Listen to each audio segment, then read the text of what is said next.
I'd like to say welcome tonight. This is, again, special meeting for the budget for 2016. Tonight, we're going to be starting with Chief Trexel for the Burlington Fire Department. All right, good afternoon. I guess first thing is, I wish I could say I've been working on this for like 3 weeks or something, but I started on Monday. If you follow the newspaper, we were super busy on Monday, but I think I got it pretty much polished up about an hour ago. So I'll do my best. Really what you're gonna see in here is what we try to do to make Burlington a great place to live, work, and play, and also a safer place to live, work, and play. So I'm gonna go through the numbers, and then I'm also gonna talk a little bit about what we actually do.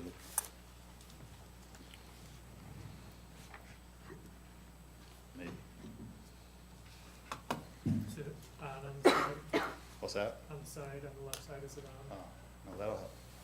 Thank you. Press the button that clicks, Chief. It worked. Click, click. It's just slow. All right. So, and these are the things that we're gonna talk about. I'm gonna go back to 2015, that's the last year that we actually have a complete budget in the books to look at. I'm gonna go over this year's proposed budget as a broad topic, and then kind of delve into the different areas, the ones that are bigger budget items, like the ambulance, fire control, fire prevention, and go over our capital.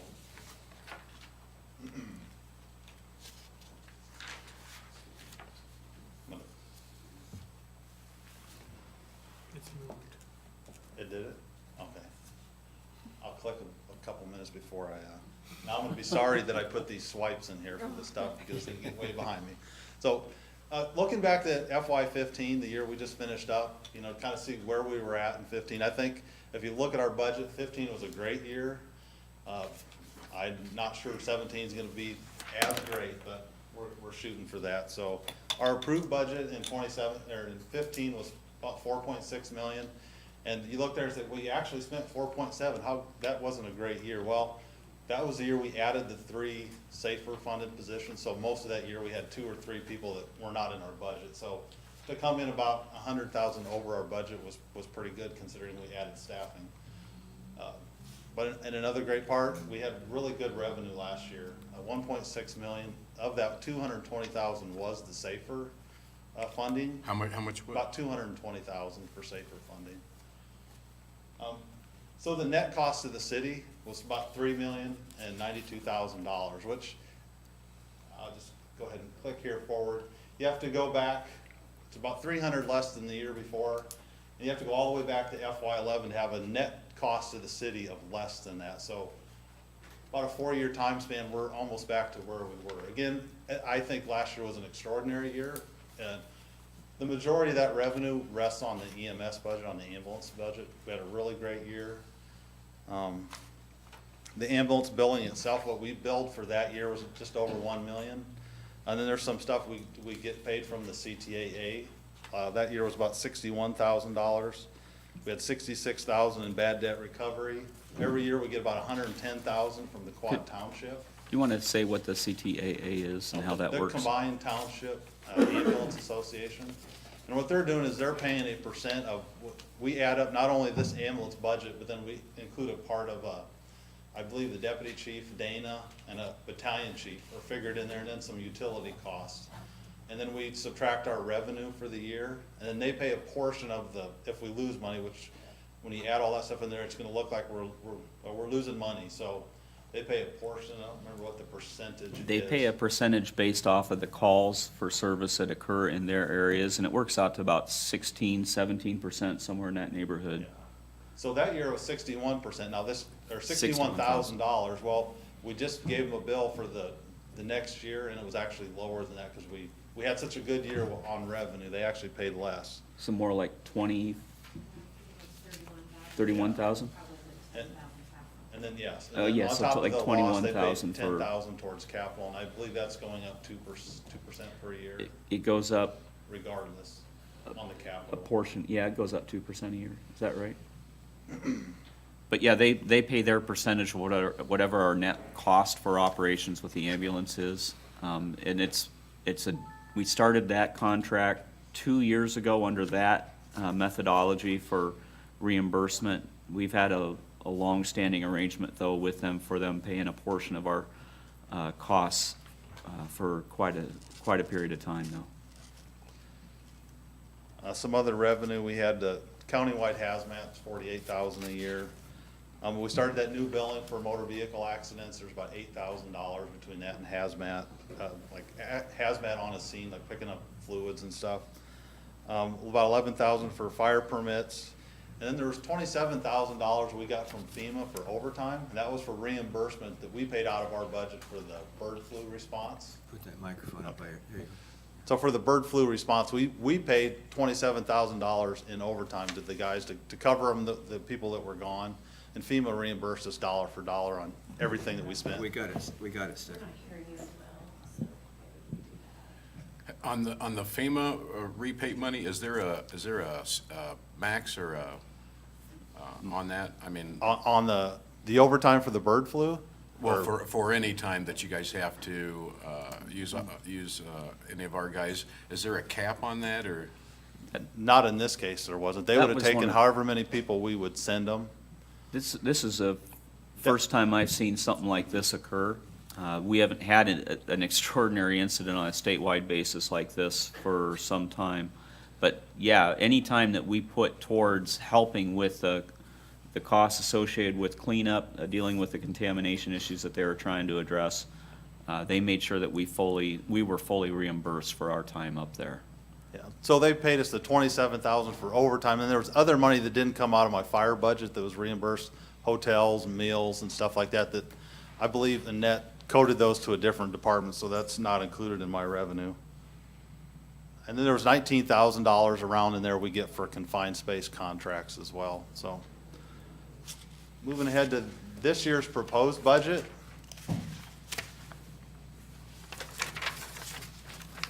There it is, $4,861,000.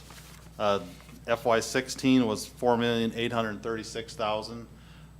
It's just up less than 1%, but that is including one less person than we currently have on duty. So we're finishing out our SAFER grant come the beginning of June. One person we know is retiring. He has to retire the first week in June, so he won't be replaced, so he's not included in this budget. And then through attrition, we'll get rid of the other SAFER funded firefighter. So I'll show you our shift strength here in a minute. We currently have one shift of 13, and then 14 and 14, and then when the SAFER grant winds down, we'll go back to 13, 13, and 13. So this funding would be enough to have two shifts of 13 and one of 14. However, I have confirmed that the 14th guy on the one shift is leaving our department come sometime in June or early July. He's going to med school in Des Moines. So one guy's retiring, one guy's going to med school. So we should be okay. The next thing I have on here is the projected revenue.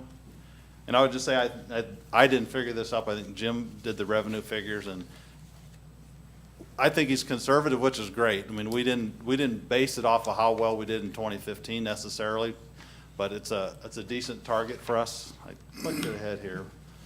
But we're anticipating revenue of almost $1.3 million. And then our net cost in 2017 should be right around 3.5 million when it catches up here. All right.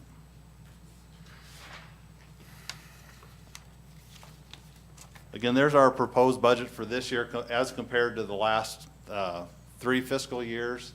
The 14 and 15 have the actual dollar amounts. 16 is what we have budgeted. I made this graph and then I looked at it and said, I don't like this. It looks like we really increased our spending, but it's from one end to the other, it's about $200,000 difference. So yeah, it has went up. There's no doubt. We're somewhere less than 2% per year if you go from FY 14 to 17. So. And breaking that down in just to personnel costs, take out all the other station maintenance, training and all that kind of stuff. Our personnel budget is about 90% of the cost of the fire department. And I think that's common for full-time fire departments to be right around that 90%.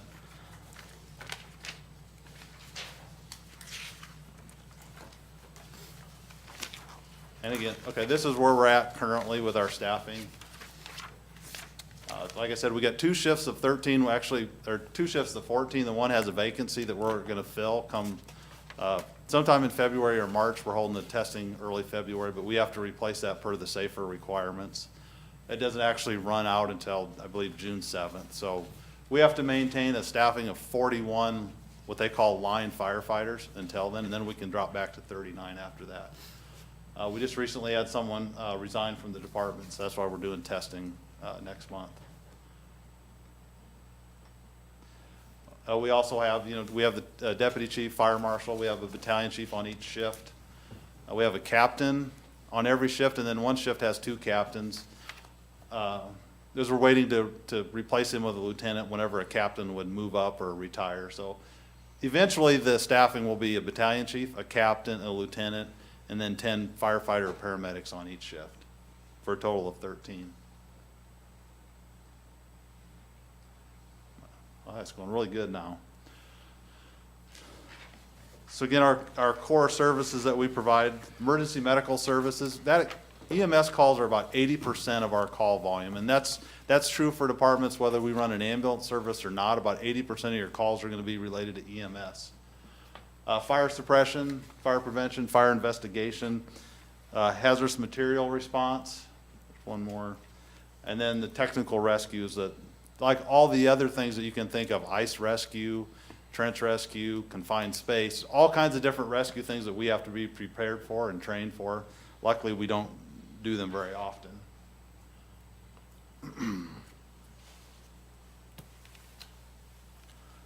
The next slide is just a picture of where we respond and what our areas are. Did it go ahead, Eric? Do you know?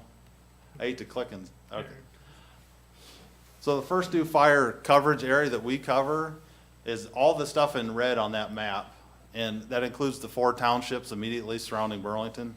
If you add up the square miles, that's 111 square miles. And I believe Burlington itself is like 13 square miles, so we've added a huge territory. And about 5,000 people population that we cover with the fire department. The ambulance is even bigger than that. You add on all the blue areas plus a little slice of Illinois where Gulfport is. We're primary ambulance for that territory. And then the rest of Henderson County, we cover that as needed for advanced life support. But our primary ambulance area is 199 square miles, and it covers 36,521 people. That's the people that live in Des Moines County. So when you look at the population as a whole, Des Moines County is about just a little over 40,000. We have a huge part of that population that we cover for ambulance service. And that's kind of a rarity for a fire department to cover rural townships, career city department, that there's no other departments that I know of that are doing that. A lot of them that run ambulance are reaching out into the county and the neighboring territory to provide that service. Do we have any type of cushion funding or funding that covers the miles when you're covering territory that far? Well, the CTAA, the Combined That covers Township that? Ambulance Association, that's what that money is for. That's the townships around Burlington, Danville, West Burlington. For the ambulance, for the fire, that's the 110,000 we get from the quad townships, is what we get for covering that area. And it's 5,000 people, but it's a huge territory, square mileage wise, close to 100 square miles, but not very populated, not a whole lot of calls out in the county, so.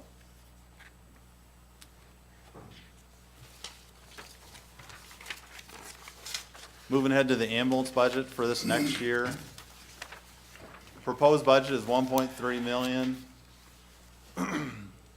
The revenue, this is just for the ambulance billing portion, what we're billing out and getting that same year for billing, 1,078,000. So the net cost of the ambulance should be around $232,000 for fiscal year 17. So for $232,000, let's go ahead and advance this forward. When we talk about the ambulance service and it's losing money, so it costs the city $232,000 to run an ambulance service, net. That's what we're paying. Hopefully it goes forward here in a minute. But for that, we get 12 paramedics or 4 per shift. So every day we have 4 more people per shift than we would have if we didn't. So for 12 people divided into 232,000, that's a bargain if you do it on a per person basis. But the best thing about that is when we do run fire calls, hopefully, a lot of times, those guys are available. Say, for instance, on Monday, we had a house fire. There was 1 ambulance out, but we still had 2 more people. So we had eight people able to respond to a house fire from our own department. A lot of these departments that don't run an ambulance, they're looking at 6 people on a shift. So that's somewhere where we would be without running an ambulance. So we're looking good. A lot of times, we'll respond with 10 or more to a fire. The other thing we get, I'm getting ahead of myself now, we get experienced, dependable, reliable EMS response for our city and a great portion of Des Moines County. Last year, we had 3,698 EMS calls. So our guys are running, I say guys and gal, we have 1 gal, running a lot of EMS calls. They're getting a lot of experience being medics. And just recently, I started doing what we call quality control audits of the reports. So I'm reading through their EMS reports, seeing what they're doing on scenes, and I read them and I go, wow, this is way different than what I used to ride out on an ambulance, 10 years ago. What they're doing today is totally different. They're going to school. We have some guys in the paramedic class now. It's full-time. It's full-time fall, spring, and then summer before they can even take a test to be a paramedic. Before that, they're in the EMT class for a full semester, 7 credit hours. So just to get through the EMS program, they're 45 hours into college. So our people are starting with that, which is great, and a lot of them come on with their fire certifications already, which is great. And I listened to Doug talk about how long it takes to get a police officer, and I was thinking, I'm so glad that we don't have to do that. Truthfully, a lot of the people we get when they're paramedics, it takes about 2 days of training, and we're using them in some capacity on the fire department. About 6 months out, they're doing everything just like everybody else. They're able to do all the jobs that we do. We're very fortunate in that the one limit of that is we have a very limited hiring pool. We're doing a test first part of February, and I think there's around 20 to 25 applicants. Only 4 of those are paramedics. So that's really our pool is 4 people to choose from. The next thing there's excellent response times. If you live in the city of Burlington, you're not going to wait more than about 5 minutes on an average for an ambulance. That's from the time that we get the call to when we show up at your door, and that's just great. And when I run the time, I have to factor in areas that it's not possible to drive there in 5 minutes, like the Lenox Park area, the care centers out off West Avenue. Just get in your car and drive there, it's going to take you at least 5 minutes. So it's impossible, to average less than that. We're always figuring those in. And also, I'm including, since we started EMD, we're running a lot of our calls without lights and sirens. So that time's figured in there, 5.5 minutes or so, either with lights and sirens or without, anywhere within the city of Burlington. And this next one kind of goes along with it. We have 5 ambulances. Not every day can we run 5 ambulances, but every day we can run 4 if we don't have a fire call or some other pressing issue. Those guys come off a fire engine and get on an ambulance. And it's not common to have 4, but it's common to have 3. That's at least a weekly occurrence that we have 3 or more ambulances out on the road. So very busy. Another great benefit that we get is every time we go to a call, we have a paramedic there. And normally we have an ambulance. It doesn't matter if we're going on a CO, a carbon monoxide call, a car wreck, a brush fire. There's going to be paramedics on the scene. So we never have to call somebody else for EMS care. We have that covered. We've got a superior fire department. We really do. I think so. Of course I do. I think so But too. I think it's a great model, fire-based EMS. I'm sold on that. Our ambulance budget, the $232,000 that we pay for ambulance, it also covers a lot of other things. It helps pay for the stuff at the stations. It covers EMS training, which we're going to have to pay for that whether we have an ambulance service or not. It pays for equipment, EMS equipment that we're going to have whether we have an ambulance service or not.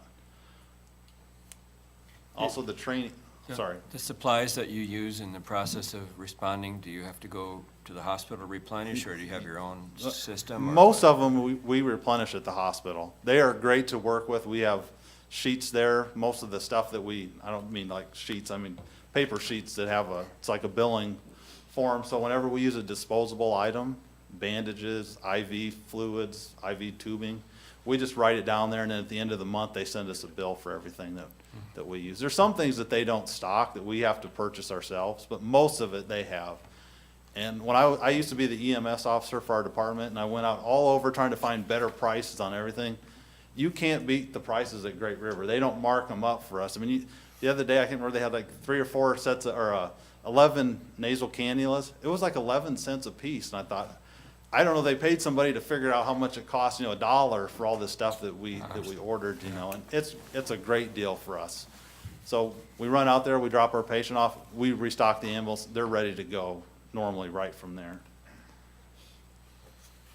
And one other thing, and I don't know this to be 100% true, but other revenue streams are open to us because we do have staffing of at least 10 on duty. When we're talking about the Quad Township, if we were a fire department of 6, I think they would probably think twice, do they want Burlington to cover them for fire if they only have 6 people that can respond to a fire? Now we have 10 or more, so I think that really helps. Same with the airport. We get about, I forgot to mention that on revenue, $9,500 a year they pay us to provide airport coverage. And then same thing with hazmat. Down in Lee County, there's 2 smaller fire departments, so they have to team up in order to have a hazmat team to cover the entire county. Because 6 people on duty in a fire department that small really isn't enough people to form a good hazmat team.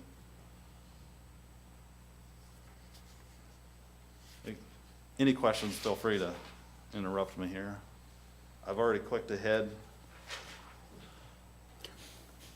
So what I'm gonna do next is talk about the staffing comparison. It was in last week's Thursday packet. And in there it had an average firefighter staffing, how many per 1,000 does the average fire department have between populations of 20 and 30,000 people? And the average was right at 1.17.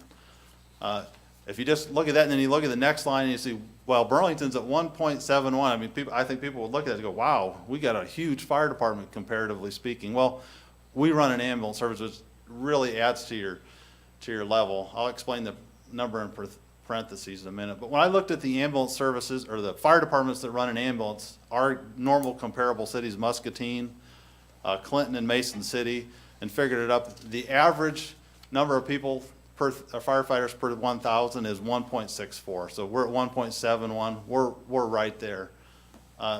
There's a caveat to that I'll explain. If we didn't run an ambulance service and we didn't have the 12 people that it funds, our staffing would be right at 1.24. So again, we're very near the average. And those figures are based on our staffing right now today with 2 shifts of 14 and 1 of 13.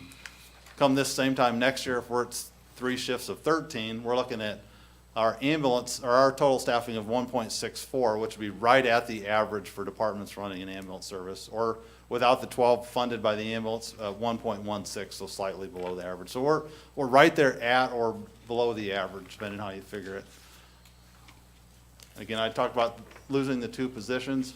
Muscatine, one we commonly use for comparisons, they've always been the one that's right below everybody else. Well, they're adding, it's in their budget, and it looks like it's going to go through adding 4 positions for this next fiscal year, which will bring them pretty much exactly in line with our fire department, very similar to where Clinton's at in Mason City.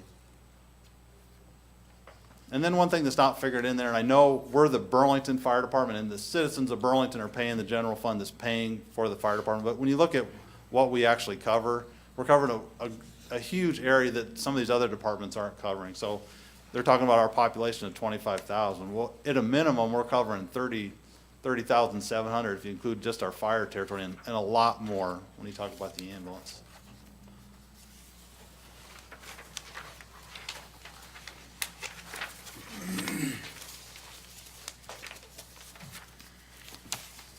The very next thing will be the fire control budget. That's our highest individual budget within the fire department. It has the majority of the firefighters, all of the officers are in there, all the battalion chiefs, lieutenants, captains are included in there.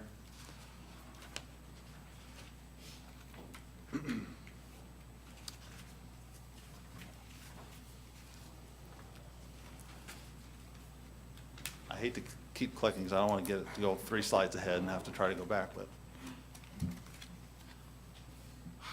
see? Okay, so there's our proposed budget for fire control.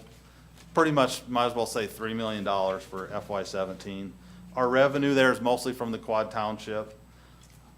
I did include the vehicle repairs, just something I want to make note of. You know, this last year, we have budgeted about $43,000, which is, I believe, somewhere around 13 or 14 for our own in-house vehicle maintenance, and then 30,000 or so for outside repairs. And this year, the fiscal year we're in, we've spent all that money.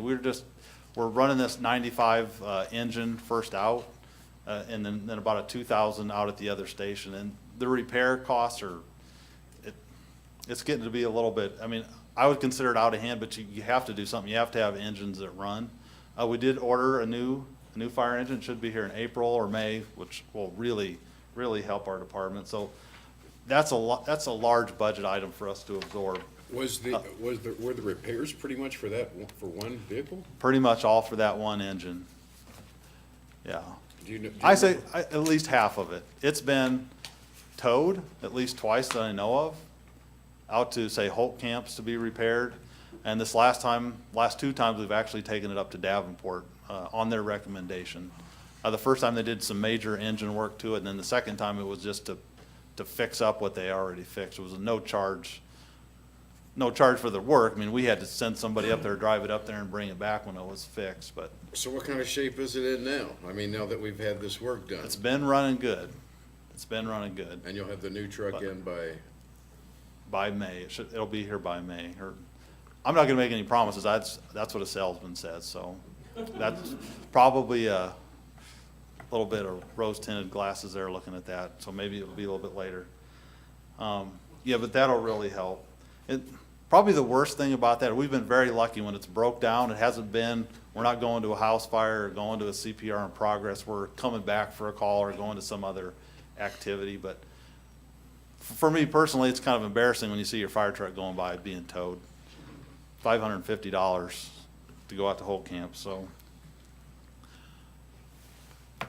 Any questions about the fire control budget? The majority of that is personnel costs. You have another one, too, that you're looking to replace?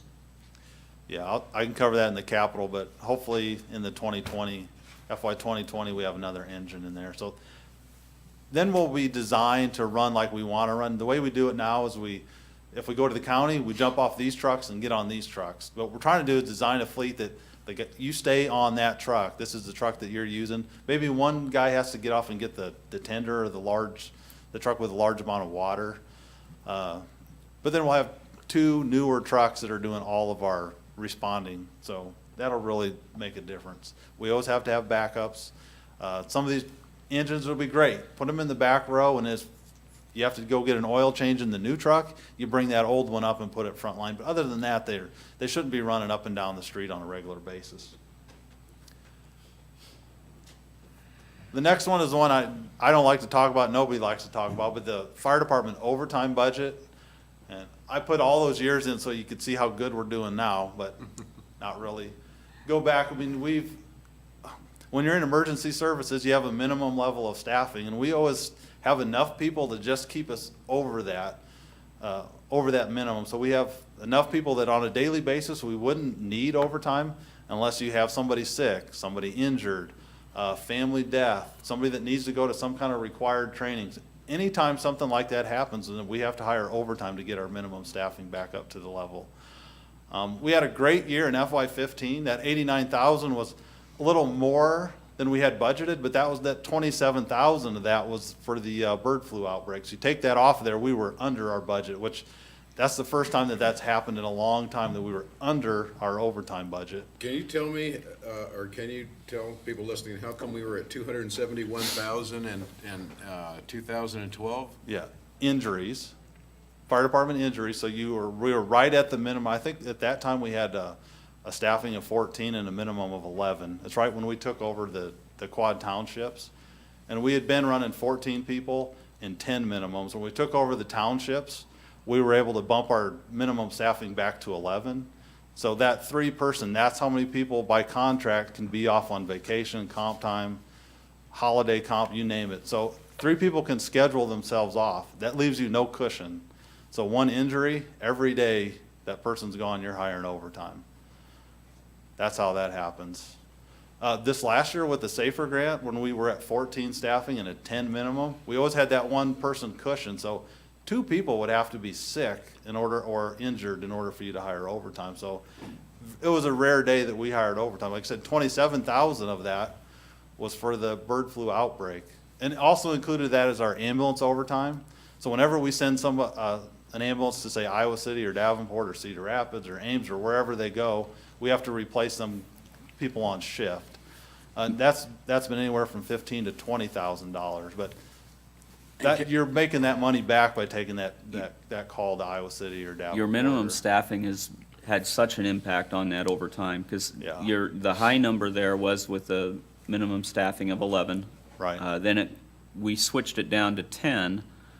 Then this council demanded that it get switched to 9, minimum staffing of 9, 2 years ago. Yeah, Just over- right before we got the SAFER grant, we went to 9 for a period of maybe 5 months, I don't something like that. remember demanding. but- You did.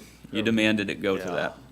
So And- then as soon as we got the SAFER people hired and got our staffing back to 14, then we went back to a 10-person minimum, which Yeah. it was almost a moot point, because most of the time we had at least 10 working. Because we had 14 people assigned to each shift, so most of the time we had 10 or 11. But as we go back down into this next year's budget to the 13 per shift with that minimum staffing Right. of 10, overtime will be a little bit more of a potential issue. Yeah. What's It's the, off the top of your head, what's the cost for one fireman per year?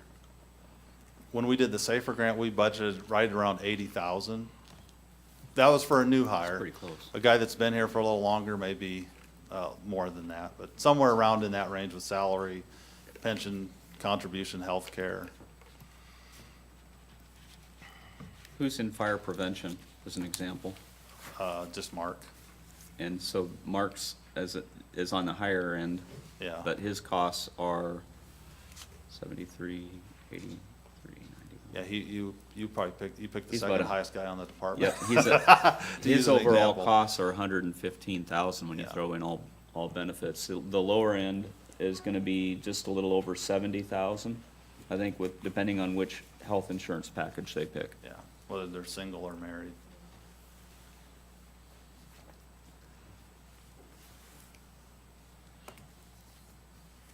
Is that it? Yeah, I'm Okay, just all right. gathering info right Okay. now. Go ahead. So this year we are right at, or we're already over what we budgeted for overtime this year with the 2. We've got 3 people in school, we've got the vacancy on the 1 shift, we have an injury. So we have 2 shifts that are working at 13 and a minimum staffing of 10 with injuries and people going to school. It's tough. It is very tough right now.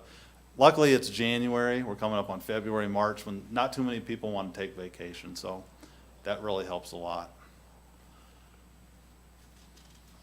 Our fire prevention budget, it's one of the smaller items within our budget.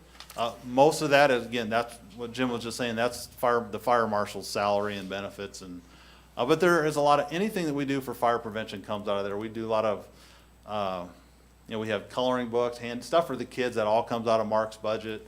All the software that we use for fire reporting, that comes out of, I call it Mark's budget, that's what we call it. That's his budget, he kind of oversees it. Code books, anything that has to do with fire prevention, code enforcement, fire investigation, comes out of that budget. It's something that I personally am pretty passionate about. I'm trying to, get everybody involved and do more in fire prevention. If you look at where is the smart money in fire departments, it's on prevention. The more of this stuff you can prevent, the better off that your city will be. There's 3 areas within fire prevention. Let's talk about the 3 E's, being education, number 1. So anytime we can get in front of a group and do a presentation or kids, we're always talking fire safety. I was hoping Bob was here. He missed out on a great presentation. Mark went out and gave a presentation to the men of Sunrise West. It's a group of guys, and I guess Bob is part of that. He wasn't there that day, but we do stuff like that. We'll go into different facilities, assisted living, and we'll help them develop emergency plans, fire escape plans, that sort of thing.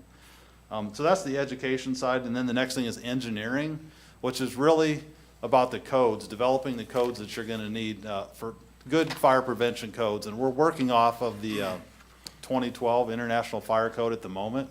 That's changed every 3 years, so there's actually a 2015 code out there that we haven't adopted, and there's a good reason for that. We're trying to work with the inspections department and bring all the codes forward at the same time, because there's some discrepancies between the fire code and the building code, so we're trying to work those out ahead of time so we don't have something on a road that maybe the fire code says something and their code says something else, and then we kind of have an argument on, well, which code are we gonna follow? So we're trying to work those out and bring all the codes up to date at the same time. Then the last part of the 3 E's is enforcement, and that has to really do with inspections. If you know Mark, he's very busy doing inspections. He's a great inspector. I love to go out with him and see the kind of things. He sees stuff that I was like, I would never even thought of that. But one of the things that we've been doing, we've got this new program within Firehouse, our fire reporting software, that all of his inspections are in there. He does them on an iPad, so he'll go into a business and start doing his inspection. If he sees a violation, he snaps a picture of it, and that's what the bottom right picture there. That's a violation. I think I know where that is, but I'm not gonna say. But obviously, the violation is they have all this combustible material piled up in front of the electrical box. Not allowed by code. That area has to be clear. So he'll take a picture, he'll cite the code section, and when he's all done, any violations, he emails it to them. They have pictures and descriptions. It's very easy to figure out what the code violation is, and I think the businesses really appreciate that, because sometimes if you just read the code language, it can be a little hard to figure out. And then also on enforcement, there's fire investigations, and I don't know, I think Mark's a phenomenal investigator. I mean, we go to these places, we went out to a garage fire not too long ago, and it was a day or two later, and we walk up there, and it's 2 minutes into it, Mark's like, this started here, this was the cause, and the homeowner was like, wow. And I was like, wow, like he is just really good at doing fire investigations. And if not every suspicious fire, but a lot of them, he is figuring these things out, what caused them, how they got started. And it's not something to brag about, but we've had a lot of arson convictions in Burlington. We figured out who did it, and with the help of the police department or the state fire marshal's office, or all of us included, we've been able to get some arson convictions. So that's an important part of actually fire prevention. I mean, if you got a lot of these fires going on and you're not figuring them out, you're just gonna have more. Some other things we do fire prevention is the pre-planning. We really picked that up this last probably 3 months. We took one of our injured people that wasn't working a regular shift, and he was working 40-hour work weeks on light duty, and we have these iPads we're gonna use for the ambulance, and he just went to town on the pre-plan. So they were out today at the new Silgan plant doing it's not an inspection, it's a pre-plan. So they're going through seeing where, say, the gas shutoffs are, where the hazardous chemicals are gonna be kept. They're taking pictures, they're drawing it on a map, and it all goes into this program that whoever shows up to a scene, say we have a fire there, they can bring up the pre-plan for Silgan, have all the contact information, all the numbers. They can see a layout of the facility where all the shutoffs are that they're gonna have to access. And where that's way better than what we were doing. We were doing paper pre-plans back in Bill L's day, and we probably have some from when Bill L was the chief. And the problem with those is they are a heck to try to update. One guy changes his phone number, now you have to go find this old pre-plan, redo the whole thing, print it back off. And that's what happened. A lot of them were never updated because it was so difficult to update them. In the back of our command car, there's a huge file full of paper pre-plans. And we do occasionally run to a business that we haven't been to for a while, and we'll pull out that pre-plan. The contact information probably is not right, but the layout generally, I say generally, because we've had some where we show up and pull it out, and it's totally different inside. It's been totally remodeled. And you might as well throw the pre-plan away because it's not going to do you much good. But so we've been doing a lot of pre-planning, and it's on a priority basis. If there's a high hazard, then we'll try to get out there and do a pre-plan.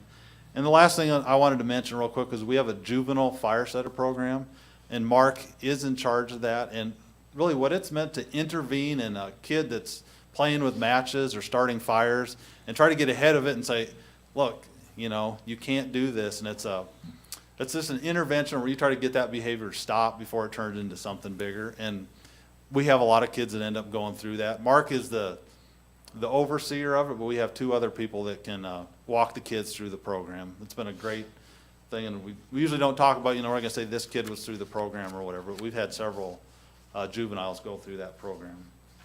Can you just briefly mention the smoke detector program? That doesn't cost us anything, correct? Oh, Is that right, yeah. So we started the smoke detector program, I think coming up on 2 years now. Started with a grant from the State Fire Marshal's office. They gave us about 200 smoke detectors, I believe, and then after that, the Elks jumped on board and they did some fundraising with it. We did some co-fundraising, and then they also got a grant through the Elks Foundation, purchased a bunch more smoke detectors. They've also got us some CO detectors. And then this last event we had with the Red Cross, where we did the one-day big, large event, we partnered with them, the Church of Latter-day Saints and some other groups, and we targeted the neighborhoods for that one day. And afterwards, they gave us another 200 smoke detectors, and I think the Elks have got some more. So we always have, right now anyway, we've always had smoke detectors, CO detectors, not always. That just depends on funding that we can find from somebody to go buy some.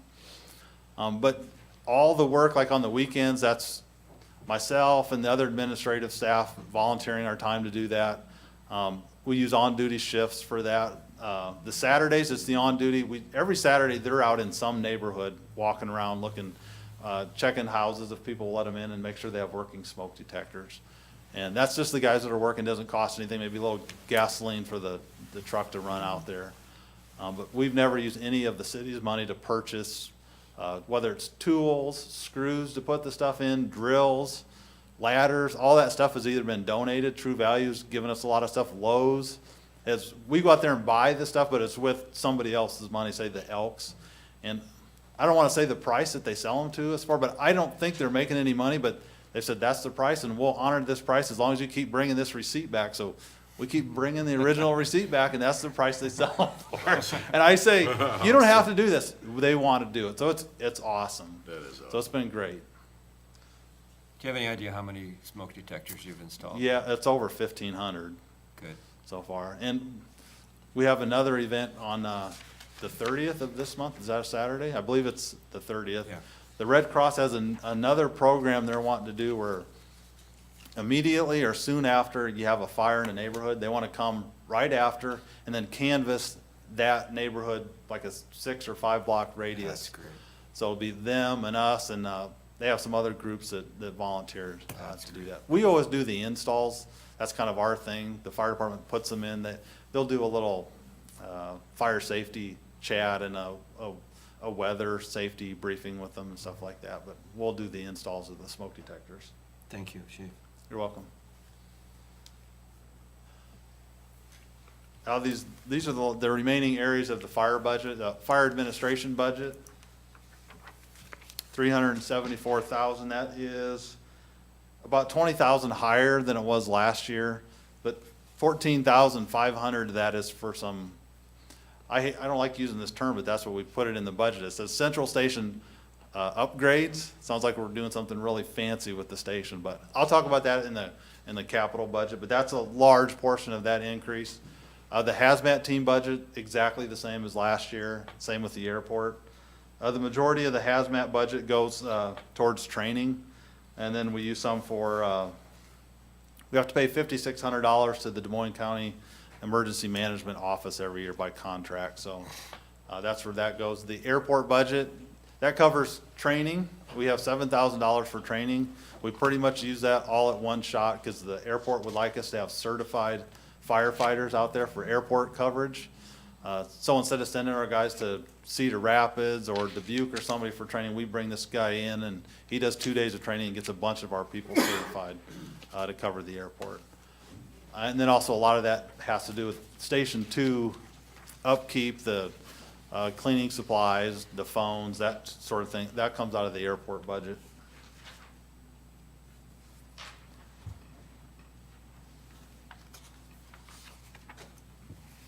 So FY17, our capital budget, we're pretty excited to get a new ambulance. That picture right there is the latest one that we bought.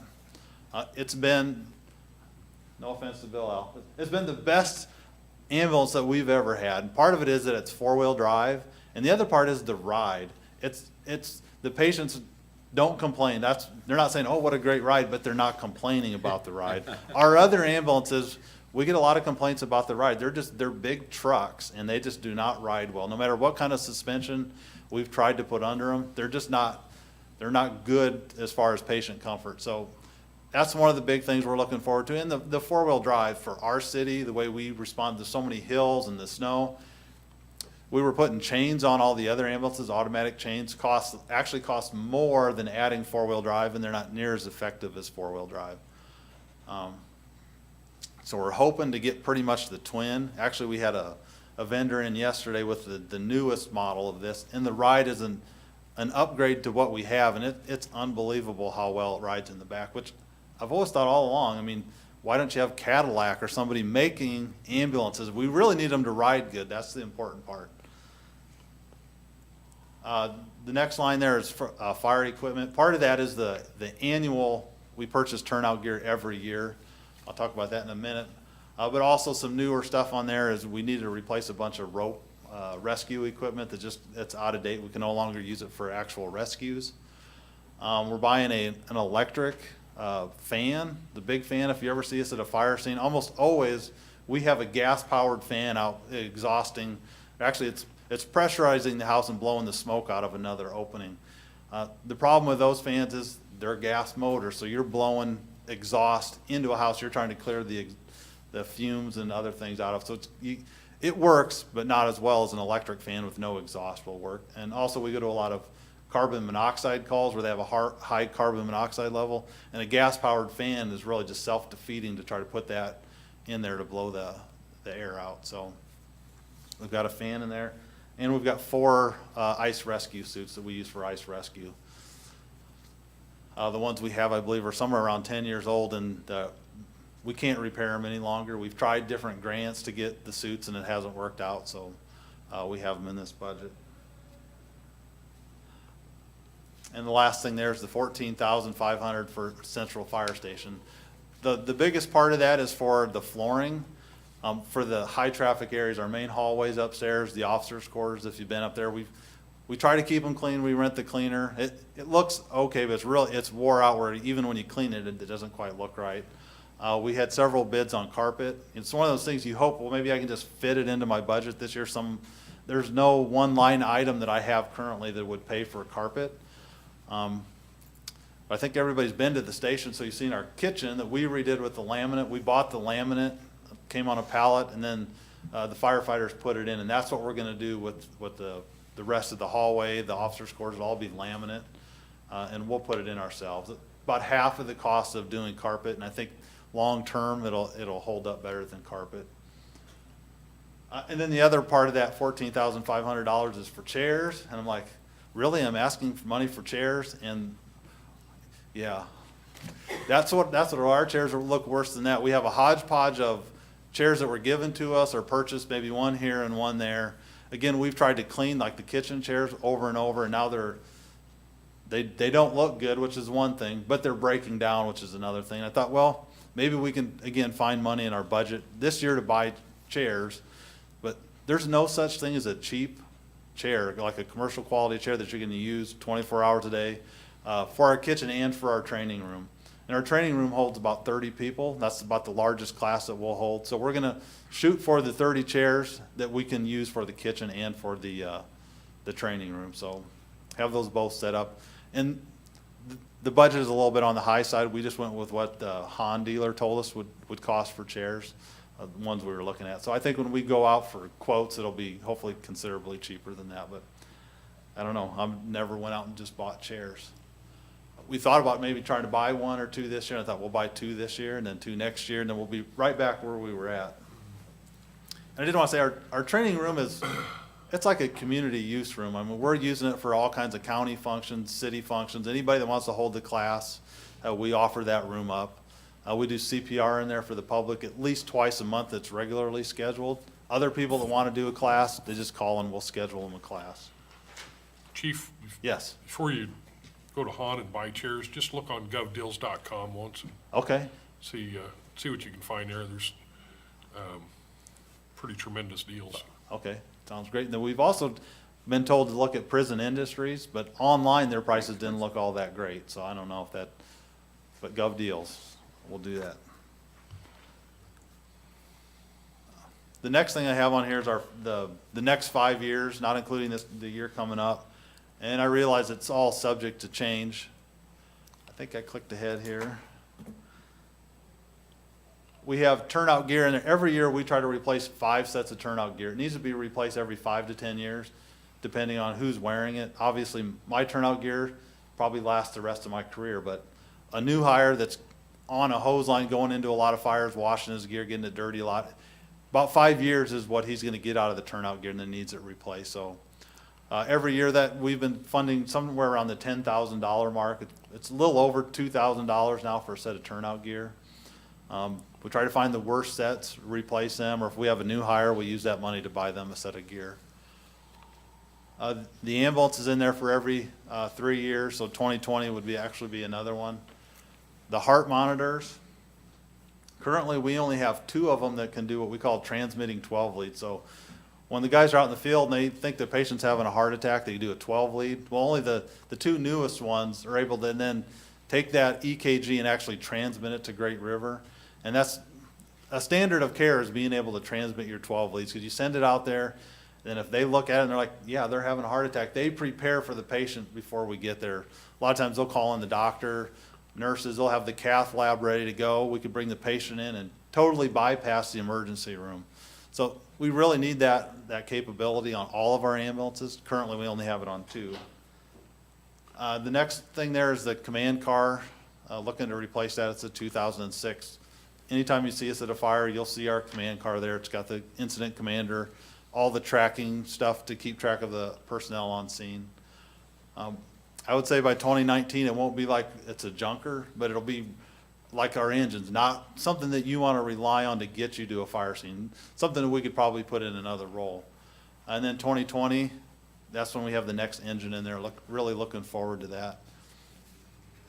And I did want to talk to you just a minute about the AFG grants. Before you get to that, just as you look at, within your packet, you also have we didn't have this to you last time, but you have the CIP plan listed in there. And when you do go and look through the equipment that he has, and it lists out all of the items of equipment that he's just gone through.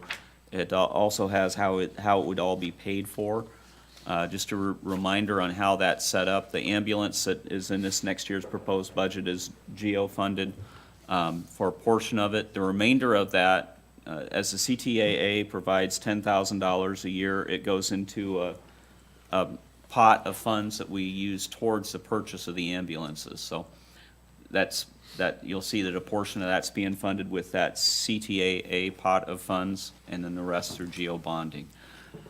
The other items that are on there, the turnout gear, heart monitors, command car are all set to be paid for out of local option sales tax. And then the pumper truck, the fire truck that's to be purchased in 2020 would be a GEO bond item again. So, Okay. I'm sorry, go back That's to you, okay. but I just thought I'd So cover it. I really thought I needed to mention that the assistance to firefighter grants, every year they open that program up, and every year we apply. That's what the deputy chief and I did the previous 2 weeks. For about 2 weeks, we were working on our grants. They were due last Friday. And we put in for the heart monitors. Right after we consulted with a grant writer, and he went through all of our equipment and the ages, he said, you should put in for the heart monitors. They should qualify, and that's your best chance of getting funding for something. So that was our number one thing. We put in for the 3 heart monitors. Don't remember what the dollar amount was, somewhere around $90,000. And then we also put in for a tender, which is not on here, but that's the large water hauler that we need for the rural townships. That was the other thing. We don't actually have one that large in our fleet. And the one that we do that we use is actually a 92. But it's a smaller truck. So that was the other thing. He said we should try to get on an AFG grant. So it's a lot of work writing those grants. But last year we were successful, and we got some extrication equipment. That's what the pictures are. We got some vehicle struts, which really made for a car that's on its side to stabilize the car on its side. And then also the airbags, which you can lift vehicles. It's unbelievable what a little bag of air can lift up. So it's about $21,500, what they call a micro grant. We were able to get those. So just know, whenever you hear people talk about AFG grants, we are taking every opportunity to get funding with those. We never let one pass without replying.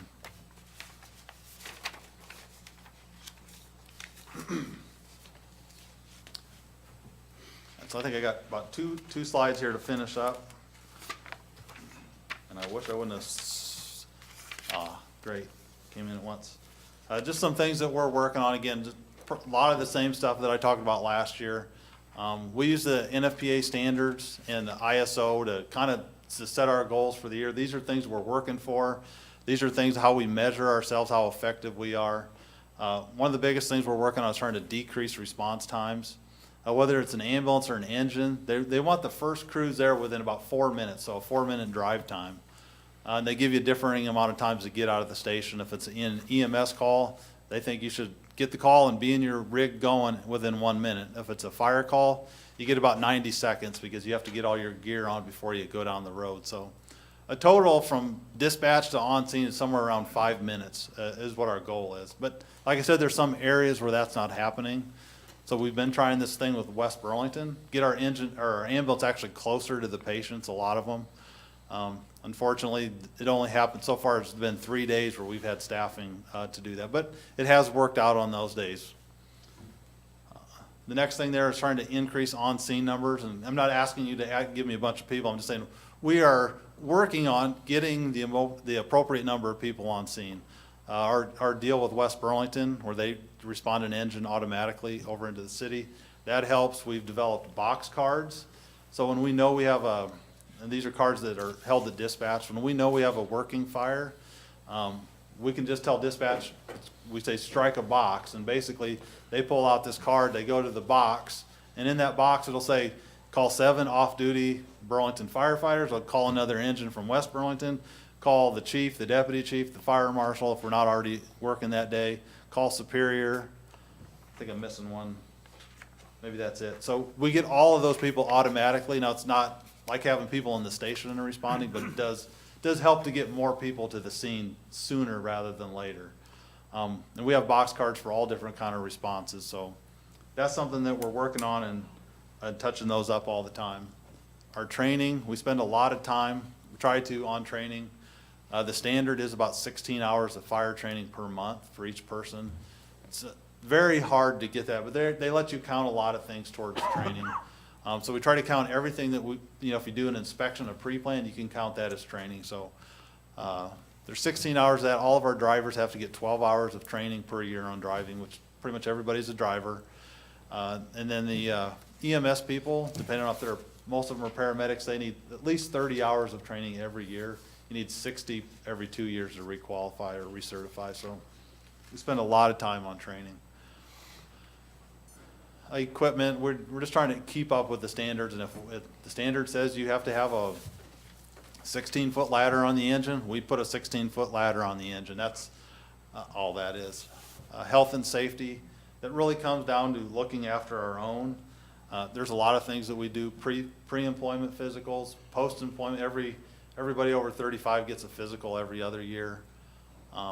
We just started doing this return to work functional testing. So if somebody's off for more than 30 days, they actually go get functionally tested to make sure they're able to come back 100% to our job. Anything less than 100%, you really can't come back and be a firefighter. And some of the other things it's really hard to address in health and safety is the mental health aspect. One of the big topics is within the fire service is the number of people leaving the job, especially people that run an ambulance service. It's very stressful. You run into a lot of situations that aren't too pleasant. So we've had people come in and talk about mental health issues and also working out coping mechanisms, that kind of thing. So that's something that we are concerned about. I also listed there our bariatric equipment. I don't know if everybody's familiar with that, but we have an ambulance set up for bariatric patients, we consider any patient over 300 to be a bariatric patient. Takes more than just the 2 people on an ambulance to take care of that patient. So we've put policies in place. We were given some equipment. We were injuring a lot of people. We were on those patients. So we're doing everything possible not to have that. I think we're doing a really good job. So that's important as far as overtime and everything else, and keeping people on the job is not getting them hurt lifting patients. And I've already talked a lot about the fire prevention. I think I've covered everything there.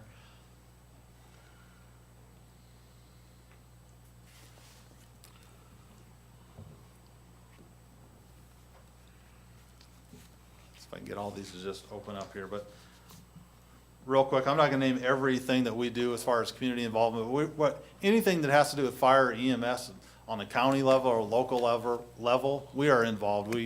I'm the vice president of the Des Moines County EMS. We have the president and vice president of the County Fire Association. We have the vice president of the Mavis Division 62, which is a huge organization. The fire marshal, he just came off being the president of the state association. He's held, I think, every position on the state level. One of the other programs that we do is a critical incident stress debriefing. We have the vice president for that, and that's a group you don't hear a lot about because we don't announce it when they go out, but some fire department that or EMS service or police department that has a really bad call, stresses your people to the max, they have a team that goes there and they do a debriefing with them. So we have 2 people on our department that are trained to do that, and we actually have the vice president of our area team on there.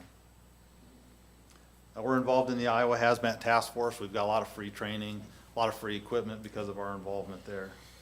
And I know I'm forgetting a lot of things here. I already talked about the smoke detector program. We do CPR and first aid classes, at least 2 a month. A lot of times we'll do several more than that. Our Explorer program, we actually got a guy that was an Eagle Scout now that's in charge of our Explorer program. I think that's doing really well, so he knows his way around scouting. I already mentioned the presentations to community groups. We're always out there. Anybody that wants us to come and do a presentation, we're more than willing to do that. We're also doing stuff like Toys for Tots, the library reading program, the after-school program. If you get a chance to, I'm done, I think, but if you get a chance to get online, there's a video from the Midwest Magic. I think it's on the police department's Facebook page and on ours. I don't know if you've seen it yet, but they came down did a little video, little promo for the Midwest Magic game coming up, and I think there'll be more fun at the game, so between the police and fire department, we'll see what happens, but it's a great video, so I took way longer than I thought I was gonna take, so is there any questions? I just have one suggestion. Peggy's looking for something extra for Bill to do. You just might want to keep that in the back of your mind there. I already use Bill. He already helps take care of the museum. When I do testing, like promotional testing, he helps me out. Yeah, he's not retired. So appreciate all the help that he gives me. And I apologize for running out of this meeting, but unfortunately, my son has basketball games Mondays and Thursdays for January and February. It's the 2 days we have meetings, so Enjoy your I try to son's find a game. stand-in for the days that I can't make it, but, Good deal. Do it. all right. Go Thank do Good you. luck at the game. Thanks. And thank you for the presentation. Good job. Okay, everybody's favorite librarian, Mrs. Freeberg.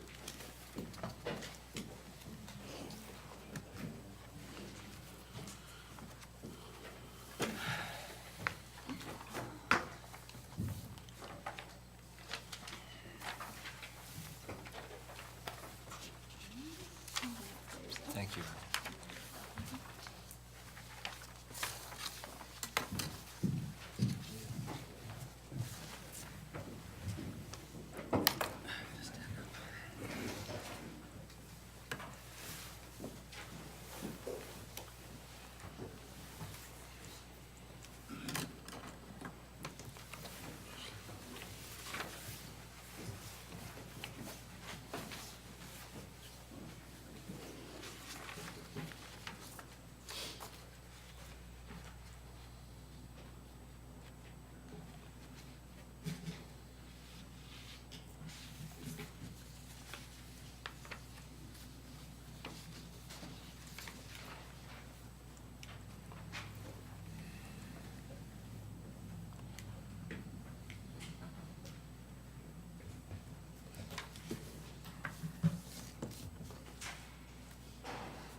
Do I need to go ahead and get Yeah, started, or? you need to move the Oh, I microphone really down. do, yeah, he's definitely taller than me.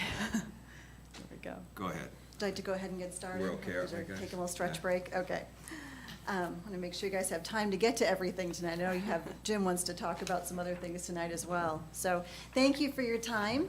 I was just here about 2 months ago to give the library's annual report. And so at that time, I talked about our services and the level of use of our services. So tonight, I'm going to focus on the resources and operations that make all of that happen.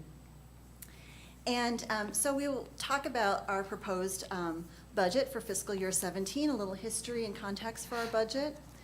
We'll talk about staffing and organizational structure, or the way that we use our staff, operations, touch briefly on capital funding, community support, and then also some of our current and future initiatives that I wanted to bring up. So in terms of just our total budget, I know you have the handout that Stephanie gave you that gives you that number on there. So in fiscal year 17, $1.3 million. Putting that into context, I give you the several years here. That is about the same amount as it was in fiscal year 06. And actually, I did not put in the net with listening to the chief. Oh, I should have added that in. But you can see that on the handout that Stephanie gave you, that after the income that we have, revenue that we have, it would be about $936,000. And our income has gone up since fiscal year 6. So I would say probably that net cost from the general fund is probably less than it was in fiscal year 06. Our income, as you can see on your handout, is the fees that we charge, the intergovernmental, those are the communities that contract with us, and then there's also a library levy. And all of those have gone up a bit since fiscal year 06. Now, fiscal year 06 was the last full year that we were in our old facility. So as you know, since then, the use of the library has gone up quite a bit. And actually, fiscal year 17 is kind of an exciting year for us, because it's hard for me to believe we're already there, but at the end of this year in November, we will be at 10 years in our new facility. So I will be back at some point this year, I'm sure, and telling you about what we're going to be doing to celebrate that and have our 10-year birthday for our newer facility. Do you have agreements with other towns now, or the county that Yes, helps that pay? intergovernmental line there in terms of income. We have 2080 agreements now with the county, with West Burlington, and with Middletown. Middletown just started within the last year or so. So that's a newer one for us. So we're glad to have them be able to serve that community as well. Mhm. And that is a change. Those 2080 agreements, I think we started those maybe 2 or 3 years ago, but they're 10-year agreements. And I think that's been a really positive change to develop those type of agreements now. It's not a year-to-year discussion. It's something that's a little more longstanding. Another, just briefly about history of where we are with our budget, and I know some of you know this more than others, but I know we have a new council member, so I just wanted to just briefly say that, you know, when we had a situation where we had 3 long-term employees retire at once, and it would happen to coincide with about the same time that we were hearing about the city's financial condition. And so the library put together a proposal to have some savings by changing up that personnel. And it was then after that that there were some other cuts to the budget. When we look at personnel, one of the things that's changed since we have reduced budgets is that we have moved more of our funding, our wages, this is just the wages portion, showing the difference between full-time and part-time and how much we use proportionally. So we definitely use more now for part-time, less for full-time. And you see that a little bit better in this slide here, where you see the personnel changes that we've made. I use fiscal year 02 on this slide because that was sort of our peak in terms of staffing. Full-time equivalencies at that time were at 21.76. I'm really, just as an aside, I have to say I'm really glad at that time they had this many people, because that was the same year that I happened to be looking for a job and looking to move to a new community to raise my family, and saw a job in this town I'd never been to in Iowa. So I'm really glad they were hiring that year. It's worked out well for me, at least, and I'm really glad to have my family here in Burlington for almost 14 years now. But I used that really not because it's the year I was hired, but because it was sort of that peak in employment at the library. So you can see it's changed by about 5 full-time equivalencies. Rhonda, do you have the comparisons to last year's? Actually, yes, I'm glad you mentioned that. There's no change. Our proposed fiscal year 17 is the same level that we are at right now. Yeah. This was actually a slide from last year that I said changed a few numbers on because really that hadn't changed. When we made that change and we had 3 people that retired, one of those was in the administration level. Administration is me and an administrative assistant. We moved that position to half-time instead of full-time. So the administrative assistant had been there for many years, over 30 years, I believe. And so some of the duties in her position were really things that could go into another department. So we cut that into a half-time position and moved some duties to another department. We also at that time had our maintenance person who had been there for many years retire, and we went to no maintenance person on staff. And that was one that I don't think I realized the impact that was going to have when I made that proposal. I've learned a lot about HVAC in the meantime, and I've learned a lot more about facilities management myself. But one of the things I guess I would say is sort of a silver lining in that change. We did contract out our cleaning services, and we were fortunate to find a group that works well with us. They do a great job, and they fit in with our budget. So they've been with us since then, and that's been working out well. The other thing is that we, before this time, never used property maintenance because we had a maintenance person on staff. So now we rely on property maintenance, and I have to say it's been a great arrangement. We really benefit greatly from them, and they do a wonderful job. I don't know how they feel about us calling with all of our issues, but we really enjoy working with them, and that's worked out well. Can I ask how much, Yeah. how much you work with property maintenance? Let me see if we have that in here. Whenever we have a need, we call them up. They do replace our filters on a regular basis, and there's some things they come and just do. Otherwise, it's us calling and saying, a sink is leaking, or, so it varies month to month quite a bit. It'd just be nice to know how much time and money is being reserved from Yes. The, equipment maintenance. property maintenance. This year, we're estimated to be about $13,000 of our budget that will go to property maintenance. Our proposal is for $16,000. We had budgeted for this year $11,000, and it looks like we may trend a little over. We did have a couple bigger projects they helped us with recently, so I know we're a little over at this point. We'll see how it ends up in the end. But they've done quite a few projects for us and have been very helpful. So, yeah, and that has grown a little bit over the years since we've started using them. In terms of hours, I couldn't tell you, but I know the money part of it. Also, we did make a change to change from 4 departments to 3, and I'll talk about it again in just a moment. And I mentioned in the previous slide that we have made a change from having more half-time or 20-hour staff members and a little fewer in our full-time members. So you can see that in this change too. We use fewer hours for our clerks. I put sub after that because I usually describe them as like substitute teachers. When we have a staff member who's going to be at the school doing a book talk, or we have someone speaking to Kiwanis, or out of the building, and we need some extra coverage at the desk, we call them in. So on average, now at least, our clerks work maybe 8 to 12 hours in a week. And that has gone down. We've worked on that. Our shelvers, the amount of hours we use for shelvers also has gone down considerably. And I think that one's particularly interesting because we were in 2002, we did not have the kind of circulation we have now. So the number of items getting checked out, and then having to come back and be put back on the shelf was smaller than what it is now. So we're actually reshelving more items than we did then with fewer hours. And a lot of that has to do with the building. In our old facility, had to shelve on 3 different floors.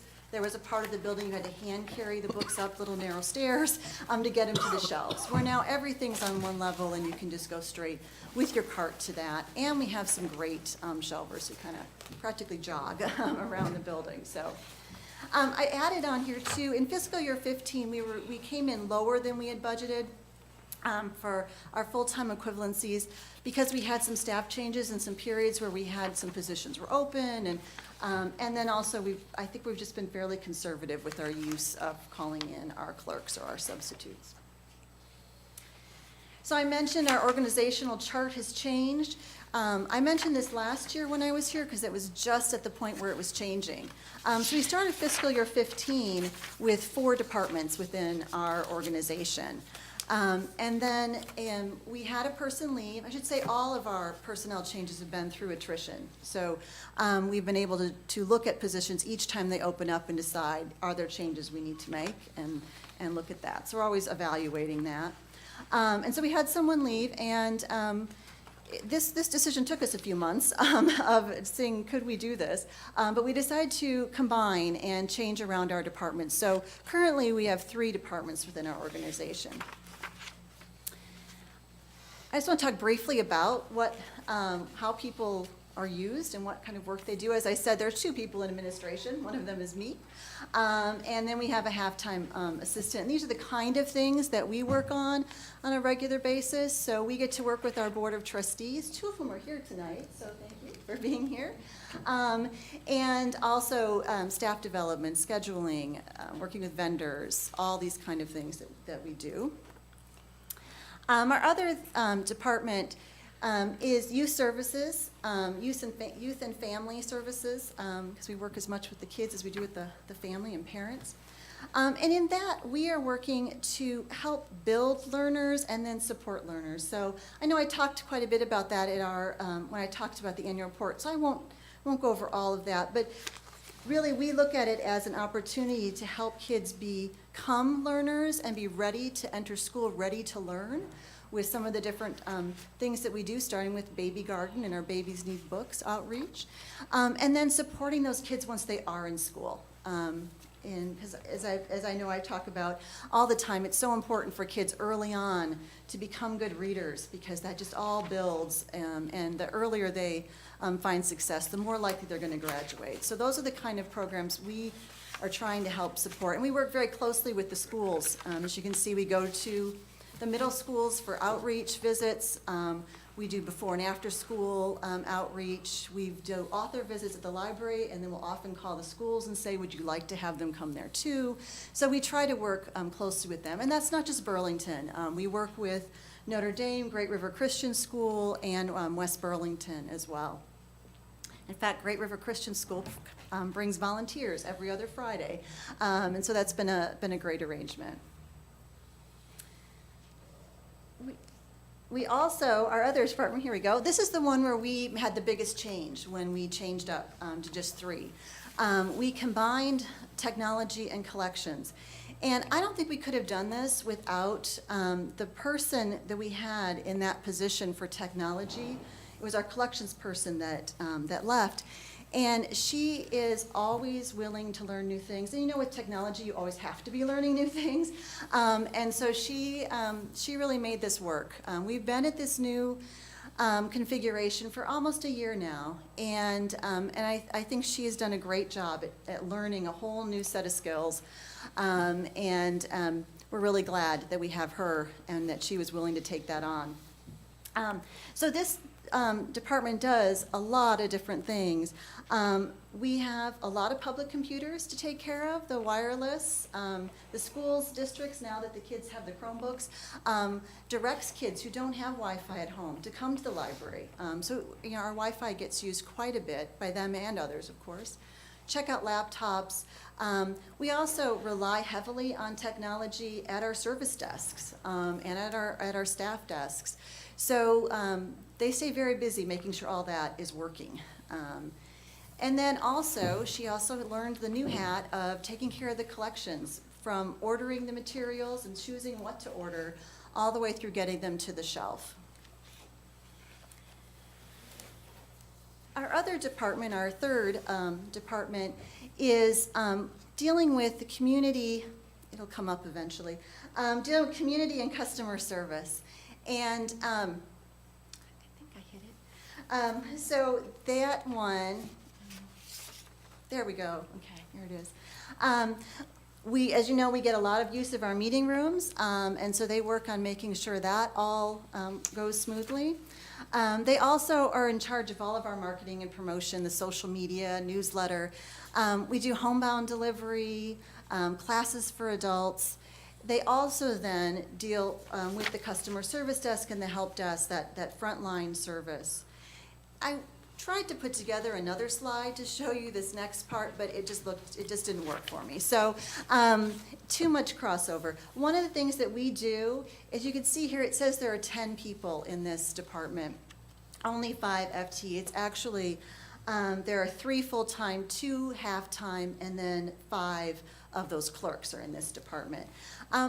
But what isn't reflected as well here is that people who work in youth services department also know how to work over at the help desk, or they do things in the collections department, or they help with technology. So there's a lot of cross-training, and that really helps us, because when we have fewer staff and somebody's out, you want someone else to be able to step in and be able to help out wherever needed. So we work really hard to make sure everyone is very well trained, and I'm really glad to have staff that is willing to take those kind of things on and learn lots of different areas so we can support each other and have flexibility. It was in 2011 and early 2012 that we worked on a new strategic plan. And you know, strategic planning is so important. It's a chance to look critically at what you're doing, to get community input, and then also to kind of focus on what is most important that you're doing. And so we knew that was important. That's why we wanted to do this plan. But it became even more important for us because it was shortly after that that we started having reduced budgets. And it's this that I came back to over and over. What's most important? What do we need to keep our focus on? And so as we make changes, this has been a really important thing for us to look at. So on the one side, you see the 6 areas that the community members and the board, as we went through this process, identified as key areas for the library: early literacy, lifelong learning, all of those. It's kind of a mouthful, though, to list all of those off. So in the last few years, and you probably have seen it if you've seen me in previous presentations, I really boil it down to 4 words. And it's those 4 things that I try to always be thinking about is youth, education, technology, and community. Those are the key things, the areas that we can make an impact in our community. And so you can see we've looked at naming our departments so that they sort of fit with those key areas. And when we look at allocating resources and staff time, that's what we look at. So that's why I wanted to include that in here as well. So back to numbers part of it. Operating expenses include things like facilities, so the lights, you know, that kind of thing. Technology, keeping up all of that equipment, the supplies, training, staff training, and then also what we spend on collections, materials for the collection, so the books and all of those things. So you can see where we are, fiscal year 16, just a small change being proposed for fiscal year 17. One of the ways that we've been able to make a change, and we've had less money in that area, is through energy efficiency. And it's something actually that we did several years ago when we started with our Alliant retro commissioning project. And I think I've mentioned that here before, but that Alliant came to us and offered a free study, and then they came up with some things that we could do. And I know it was we hadn't been in the building for very many years, but they came and they do these. They look at new buildings even and say, hey, what are some things that you can still tweak here? And so we did that. And we then also, since then, have done some lighting upgrades, changed some things to LED, We also did another Alliant Energy audit, I believe it was just last year, and there were some very little projects at that point, but we did those. And property maintenance has been helping us with replacing the ballasts and the bulbs and with more energy efficient ones as we need to do that. So that all has added up to annual savings for us, and a few rebates from Alliant along the way. So that's one of the ways that we've been really conscious of keeping our expenses down. This is actually a piece of that operating one that I showed earlier, just pulled out to look at separately. All the piece of that operating money that is used for buying materials for the collection. And again, this is one where if you look at the detail of it, you will see that we put most of the money into the youth department, because that was the number one thing on my 4 words, youth. And so we do purchase more heavily in that area than we do in others. Doesn't mean we're not buying new things for the adult collection, but that's where we put most of our funds to. And when Jim talks about the capital improvement plan, we do not ask for anything in the CIP, and historically we haven't. Doesn't mean we don't have those kinds of expenses. It means that we go to outside sources for that. And for example, we just got a grant from Alliant for $2,000, and that's purchasing our furniture for our teen area. So, that's just one example, but just wanted to bring that up. And then in terms of community support, you know, we're a department where, you know, people choose to come to the library, and so to me, the fact that they choose to come and use us at this high level says to me that there's a lot of support there for what we are doing. In fact, you know, when you look at other libraries with from a similar sized population community, we have, excuse me, in some cases 2 or 3 times as much use as some of those libraries. So that use, I think, is a good sign of community support. Another one is the amount of time and talents that people donate to us as volunteers. I didn't know Bill was going to be here, but he's in the picture there, because he volunteers with us at the library. So whether it's our Friends volunteers, and that's a big chunk of that number there, or it's our board members who come and help paint the meeting rooms we just did recently. In fact, I think that's Jerry up there, so I got both of you in. And they do contribute quite a few hours. Our board members are volunteers, our Friends members. We have teens that come in the summer and volunteer, and some throughout the year, and then some that help us with special projects all year round. I actually had a Friends meeting this afternoon right before coming here. And so not only do they give of their time to work on the book sales, to work in footnotes, and to do fundraisers like the trivia night they just did, they also give us funds. And they just in this 1 month, I just asked them for about $3,000 today. So we're very fortunate to have them to help us out.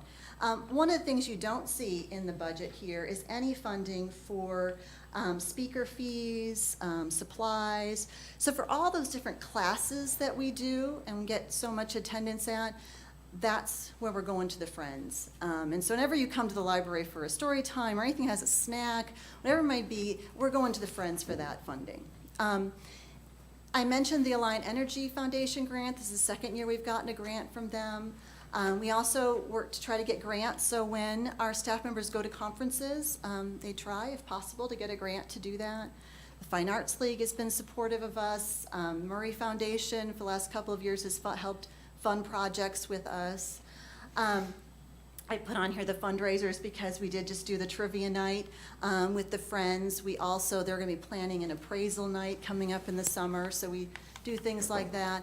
Meeting room users, just about a year or so ago, we sent out a mailing to people that use the meeting rooms and got several donations, and we continue to get donations from them. So it was a good reminder, I think, to some of the groups that use us regularly to think of us when they're making donations.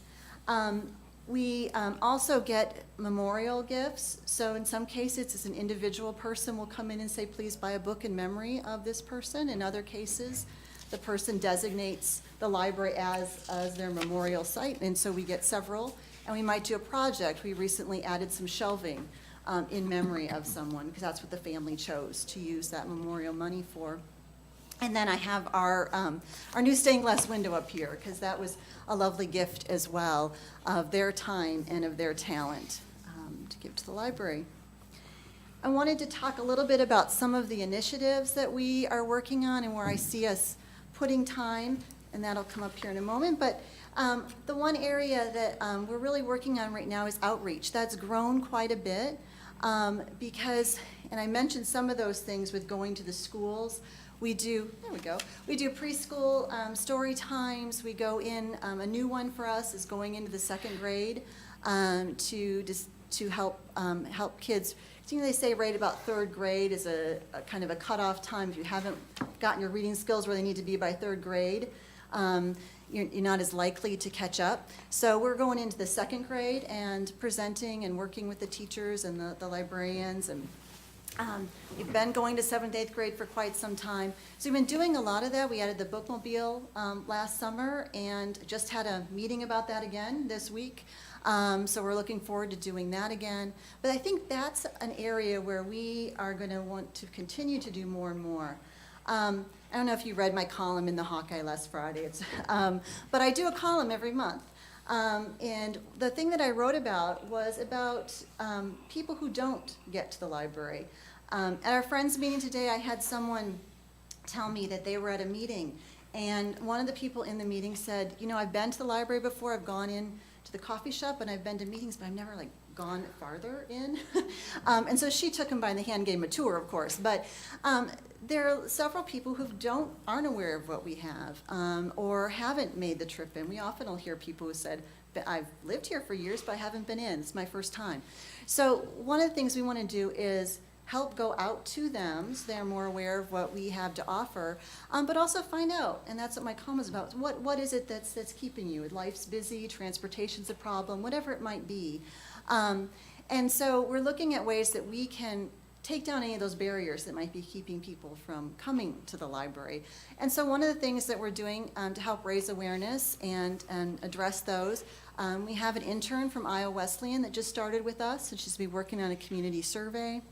We're looking at all of our policies and procedures to see what we can do to make them more welcoming and easier for people. And one of those that we recently developed is a payment plan. Our procedure in the past has been if you have a fine over $5, you can't check out.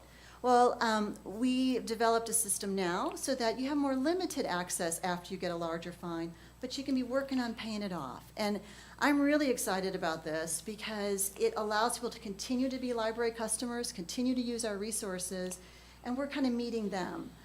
We're being fiscally responsible because if they have materials that they have checked out and have never returned, well, you know, there has to be something there, but we want to help them continue to be customers. So we're just looking at all of those kinds of things and trying to find ways to make the library a part of everyone's life and more beneficial to members in our community.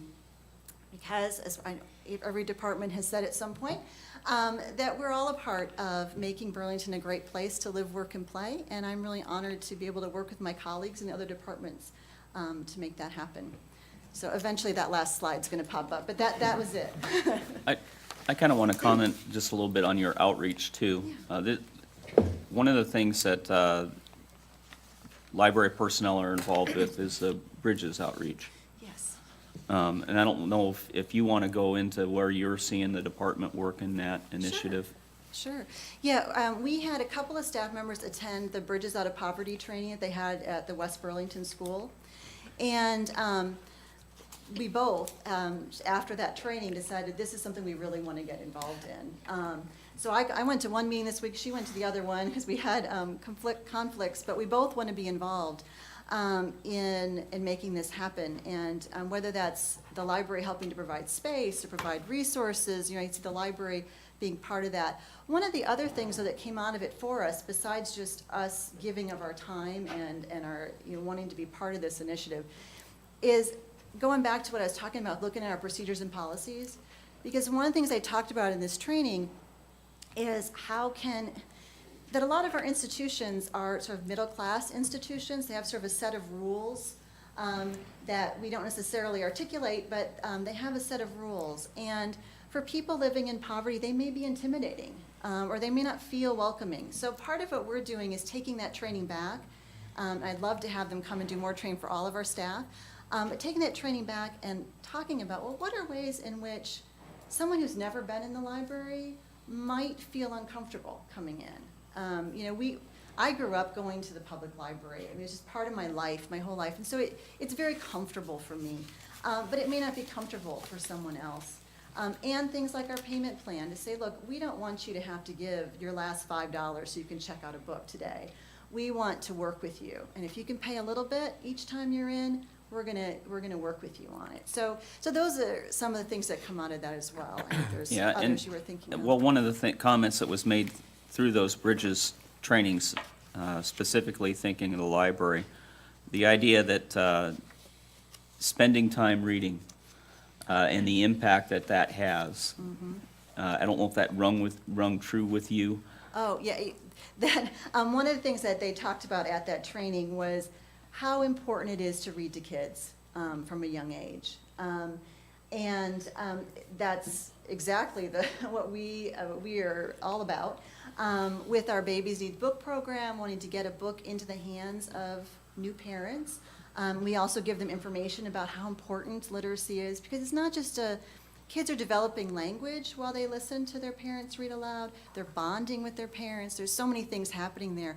But I believe at that training they were talking about how children that grow up in poverty come into the schools with such a more limited vocabulary than kids that grow up with parents who read to their kids on a regular basis. And I know one of the things that we hear when we go to conferences and things are that when you talk, there's a lot of words you don't use just in conversation. When you read books, there's words like, you don't usually talk about elephants maybe, but in books that word will come up. So by reading books, they're being exposed to vocabulary beyond what they would get just by listening to their parents talk to each other or listening to conversations in the home, so. Yeah, I remember reading about an elephant in the middle of a parade about what did you see on the way to school. I can't remember what the title of that book was, but Seuss one. it is a Dr. Seuss book. We had about 15 folks who attended Bridges Out of Poverty. The library is on a couple of the oversight committees that are going to be involved in this as this moves forward. Police department is taking a fairly active role, and I want to highlight the importance of what I see for our involvement in this type of activity moving forward. As the police department's looking at it, why don't you come forward and just kind of see where you, because I'm hijacking your presentation here for a minute, but I think this is an important topic. Yeah, good evening. Kind of our approach to it is there's several different trainings that are coming up, and we're going to participate in Train the Trainer. So we can have people in our organization that are trained in this. What I took from it is people in poverty is a cultural thing. And sometimes when they're very upset, they're really not upset at us, they just don't know how else to deal with it, and that's how they deal with it. So if we can learn how to communicate that, instead of having this confrontation, it's like, oh, I understand why you're so upset over this. What may seem minor to us is all part of how am I going to get by for the next hour? We think about how are we going to get by in FY17? Well, how am I going to get by till 7 o'clock tonight? And so and there's a training coming up called Boys in Crisis that we're going to send our SROs to and a couple of our shift sergeants to bring that information back. Why are some of these young males doing what they're doing? And I think that type of training is just huge for our organization to become culturally familiar with this. And so that's where we're on it. Yeah, we're taking it very seriously, and I think it'll help our cultural change as we move along. Awesome. But I'm proud of all of our groups that are taking on this. I strongly encourage folks to, and I'm very happy to see that they took that suggestion, subtle reminders or hints or whatever. And I know that there will be something coming out in the Hawkeye, I think the end of this week, an article on the program, and there will be more that comes out on Bridges as time goes on. So we do have an active role in that, and I just want you to be cognizant of that as that program unfolds over the course of this next year.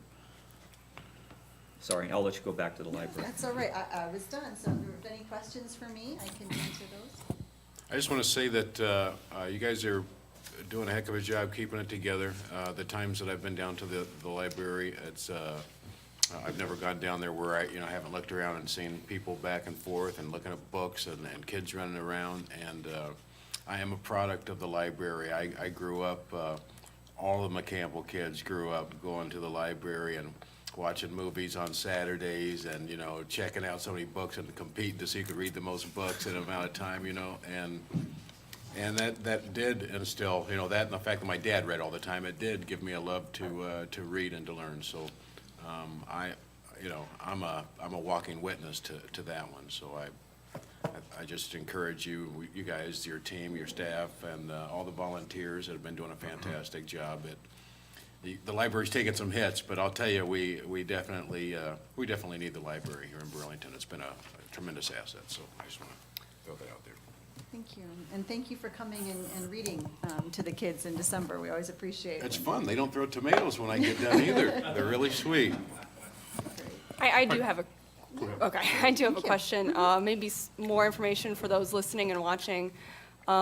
We spoke a little bit about the students at SCC, how they can, I was hoping you could touch on that. Yeah, absolutely. So we talked a bit about how there are certain communities that contract with us for service. One of the other ways that people use us is through the state's open access program. And the open access program is administered by the state library. And any community that has a library or contracts for service can participate. And each library chooses, pretty much every library in the state chooses to participate in open access. But what it allows is that, say, someone who lives in Burlington but works in Fort Madison can get a card in Fort Madison because we have a library that we support, they have a library that they support. So we have this reciprocal kind of relationship. The same is true with libraries at the community colleges or universities that participate in it. And SCC participates in open access. And so students at SCC can come and get a card with us by showing their student ID and to show that they are a student in that particular semester. So we make their card good for a semester, and then the next semester they just come back and show that they're still a student, and we'll keep renewing it. So we do have quite a few students that we see, particularly using our meeting rooms as a quiet place to study, but also checking out materials. And the reverse is true, and I think a lot of people don't know, that any resident of Burlington can go to SCC and use their library as well. So it is a reciprocal agreement. That I didn't know. Yeah. Thank you for that. I had a couple things, Rhonda. I think the programs and all that you've put together have been tremendous. And I think we've seen a lot of growth in the programs in the past few years. I can see with your initiatives some additional growth, but I don't know where the funds are going to come from. And I can see you living within the budget that you're proposing, but I'm seeing if we continue this trend, that you're gonna have to give something up, and it's much harder to take away than it is to give.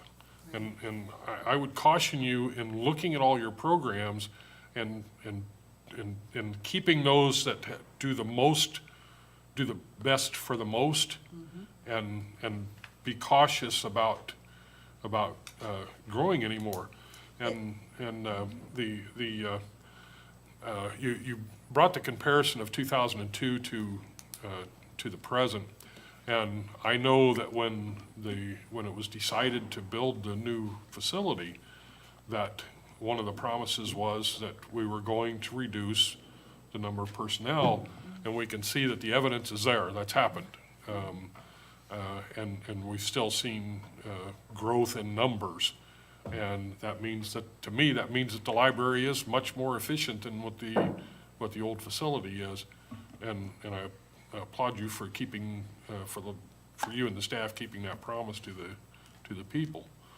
But I'm seeing a trend that's making me nervous, because it's hard to take things away from, much harder to take it away than it is to give.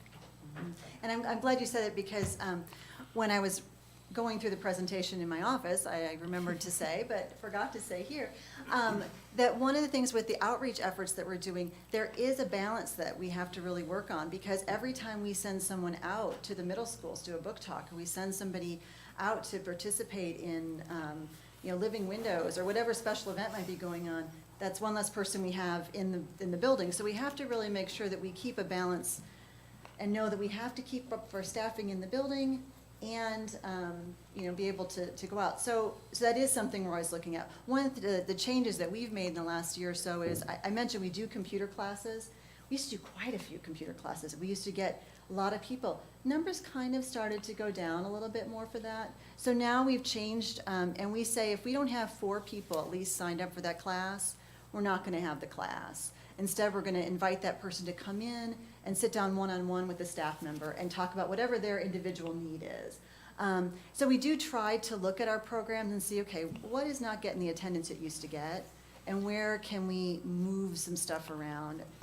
I will say I am always amazed when we among staff will say, how is it that people are getting all of this done? How are we finding time to get out and do some of these things?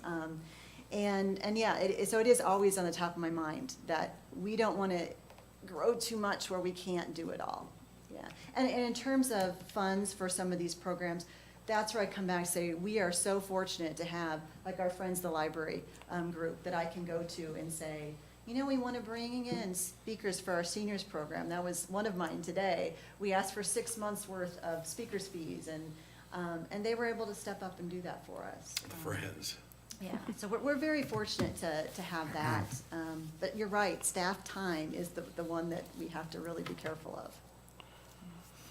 Okay, thank you. Thank You mentioned that you were fortunate, happy, glad to be here. Yes. The reciprocal would be true, too. I think you do a good job, and we're glad that you're here. So Oh, thank you. thank you for bringing your family to Burlington.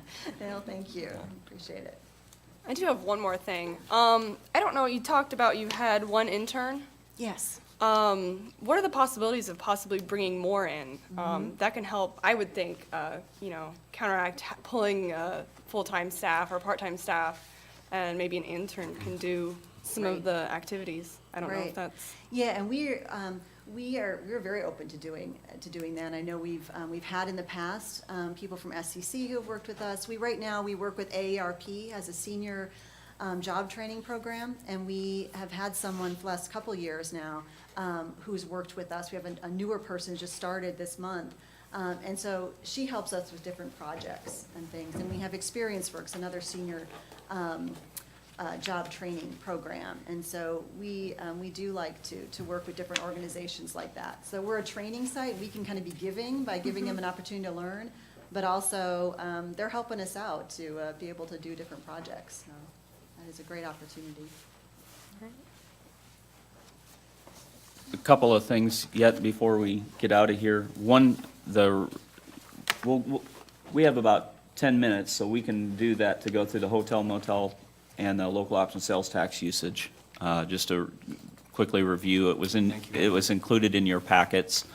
But a note too with the library. The library is one of those functional areas that works a little differently than the rest of the departments by state statute.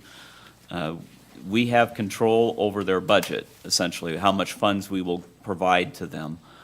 But they have their separate library board that gets to make their funding, or their decisions about what they're gonna do with that funds, how they're gonna run operations. Now, we are certainly, from the city's perspective, able to offer some suggestions based off of the fund, since when we do provide funds to them, we can say, we strongly encourage you, if you wanna continue to receive the funds, to do certain things. That's under their purview. And it's a strange relationship. It's one of the areas that makes the functioning of a library a little bit different from most of the other areas within city government. So, Stephanie? Okay, I'll talk fast. No. In your packet was some sheets regarding the hotel motel tax fund. So I just thought we'd go over a little bit of the history and where the money comes. Obviously, this year that we have $800,000 budgeted to come in for hotel motel tax revenue. And we have an agreement that was in effect last year too. We split this between the city and the Conventioner and Visitors Bureau, where we take 70% of the money and we give them 30% of those funds up to $700,000. And then after the money we collect over the $700,000, we split that 60-40. The city keeps 60 and CVB gets 40%.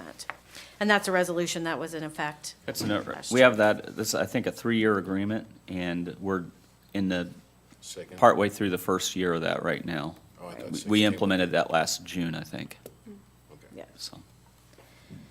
So of the $800,000 revenues, we've budgeted $771,195 for expenditures this year.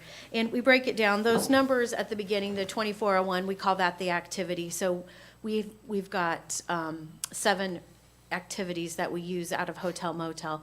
CVB, that's what's budgeted that they're gonna get this year, $250,000. We designate $17,000 to the auditorium. You can read through riverfront maintenance, $49,000. 2404 is for our parks. This year, we just have one expense budgeted there for the pool filter. Our culture assistance, we give to the symphony and the art guild. And then the 2407 is the community field, utilities that we pay. And I just want to point out, back on that 2406 with we do give to the symphony and the 005. art, but we have in the past at times given to the Burlington Municipal Band. We used to fund that out of the general fund sometime before I got here. We have the account still in our books, but I've never seen any expenditures in it. Last year, we provided them $3,000 towards their foundation requested $3,000 towards building up an endowment for the band. They had sent in a request this year to continue funding. And I really debated whether to throw something in there or not. I did not include funding for them, just under the guys. We've cut so much, I struggle to add a new ongoing expenditure commitment. If you all want to make a change to that thought, that's certainly within the purview of the council. I just have a hard time when we've made so many cuts to take on a new funding commitment. No, I didn't have a moving problem with fast. symphony, but what's the 12,250 for the art guild? What is that? That's just support we provide to them. It's been there for, I don't know, 2010 I'd or have to longer. go back and, ever since I've been here, we Yeah. provide that to them. I don't So- remember that.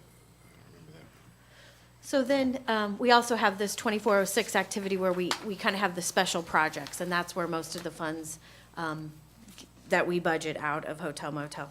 So you know, you can see the laundry list of things that we have projected that we would like to expense through this special projects. How many more years are we left on that last one? The Hucks Harbor note, oh, I think 3 years. Yeah, it's getting I close. might be wrong by a year, but it's right in that range. does anybody have any questions on these? I mean, these we'll go over also too when we go to the CIP plan, and this is just showing where the funding is coming from. So. Next, we can go over the local option sales tax. We've got budgeted revenue of 4.2 million, which is a budget increase from last year of 206,168. We are budgeting expenses of the 4,191,873. Local option sales tax is set. We have certain parameters we have to follow, such as 50% of it needs to go to property tax relief. So you see, the larger number is property tax relief, meaning we'll transfer it from the local option sales tax into the general fund. We also, under the local option sales tax ballot, committed to funding police officers and equipment. What we, actually with the property tax relief, what we've used that to offset, we have the ability to collect a lot more property taxes towards employee benefits than what we do. We do have an employee benefits levy, but it's significantly lower than what we could potentially be collecting the way the statute allows. This is really what is being offset here. What's the Burlington baseball debt refinance? What's the status of that? I'll have to bring back That's a It's- fairly new so- refinance. I think that's the 2011 It bond, goes so. through, I think, 2021, Yeah. 2022, 2023 is the last payment on that, I think. Yeah, I Do have you my remember if budget that's the book same back payment there. every year, if that tapers It's off? in that range. The last couple of years it was less, but now we're starting to pay principal back on that bond, so it did jump up this year. I think last year was closer to the 36,000. I can look that up here in a second. Okay, and I have my budget book back there, so. And you I were mean, thinking there's that Matt's goes into fire 2020. equipment that he talked about earlier is getting expensed out of here. When it comes to as you look at the different things with the Burlington Bees, the agreement that we did in 2011, what it set in there was a 10-year agreement, or does it go through 2023 or just 2021? But we're committed to the items that are in there by agreement. Till We 2021. we did have one payment that they agreed to take off for 2 years, 2 years ago. That was, I think, amounted to about $5,000 a year or something like that when we were trying to find ways to balance the budget. The debt reservice, it's in $71,000 this year, then it goes to, in the FY17 budget, then goes to $88,000, $95,000, $95,000, and $94,000 through 2021. And I'm not sure if it goes beyond that or not, because that's all the further out in budget. Any questions on any of these? Then there's just another list. A lot of our parks equipment is getting budgeted out of here. This is where we budget GIS support for the count. Yeah, that we transferred because the county bills us every quarter for their GIS. We support the engineering department from here. We have the trail phase 1, economic development, the CDGB housing match. Yeah, and with the way the housing match and the housing demo goes, we've been doing 20,000 a year. To do the CDBG match of 6,000 in FY17 and 18, we reduced what we were doing to housing demo by that corresponding 6,000. We essentially used part of our housing demo to cover that. And so, this is funny, but we pay, for grants that we get, like for the trails, we pay the sales tax out of the local sales tax. Do we pay the sales tax on those? Huh? There's, they had, for the Flint Hills Trails, Phase 1, Phase 1A, Phase 1B, it has listed the money that we're getting from the grant, then the money that we're getting from outside investors or whatever, from somebody, and then the sales tax, where. That means that It's, it's coming out of this fund to pay for it. Yeah. That's where the funding is coming from. we're using a portion of local option sales tax dollars To for pay the our sales match, tax, okay. for our match to the No, to project. pay it to the No, to project. pay- Out of the sales tax to Coming out of the sales pay tax. the fund. debt. That's our cut from out of the sales tax. So What, it's- is the economic development fund the same as it was last year? No, that was, I was looking to see, 55,000 in the current year's budget.